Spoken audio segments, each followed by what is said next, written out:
Hi, this video clip is to go over the stranger.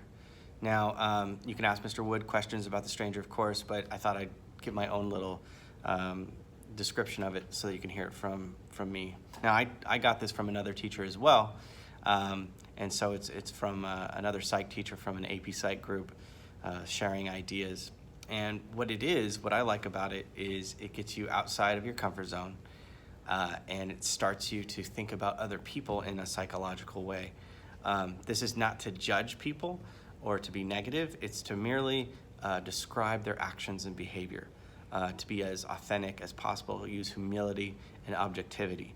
And what that means is you're not trying to give your own biases and opinions, and they're trying to be more scientific.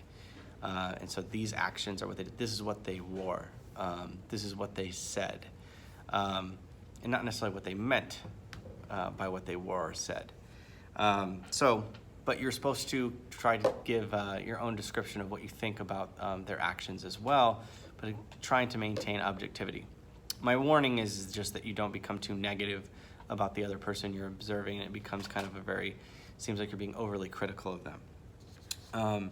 Vocab is a big part of this project, that you have to inject vocab, and this is throughout the year. The use of vocab is key to passing the AP Psych test. It's, do you know what this word means? Can you apply it to someone else or a situation in a psychological way? And so I've given you a list of words that are possible words to use, but really any word that you come across in the beginning of the year, the first couple weeks as you're doing this project, and really any word that you see in the textbook as you're scanning through can be used. But be careful. You might see a word and think, oh, I know what that means.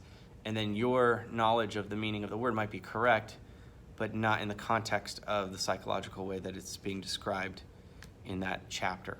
So make sure you read the definitions and understand them in that way. Also, notes are mandatory on this project. You have to include and staple the set of notes you took for observing your stranger. So while you were watching them, you needed to write down things about them. And the reason why we do that is because if you just looked at them and watched them and then hours later wrote down notes, then it distorts. It changes what you would have said or saw back then, and it may alter the truth about what them. So looking for authentic details. This is a structured paper, so you get points for just doing that intro, funnel down to a thesis, and then body paragraphs and a conclusion that starts with a different version of your thesis and then funnels out with your takeaway or what you learned. Treat this as a formal essay, even though it seems a little odd because you've become a stalker.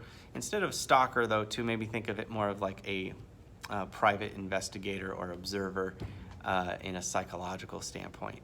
And if you think about it like that, it maybe is a little less creepy, but I don't think so. It is weird.